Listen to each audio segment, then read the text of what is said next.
In the Chapada dos Veadeiros region of Brazil, the Valley of the Moon, Vale da Lua, offers a landscape that seems borrowed from another world.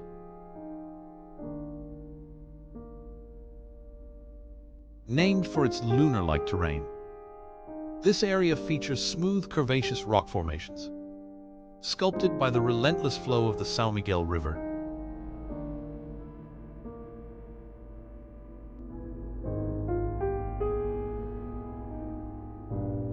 These ancient rocks, some of the oldest on the planet, are dotted with crystal-clear pools and gushing waterfalls, creating a striking contrast against the gray and beige stones.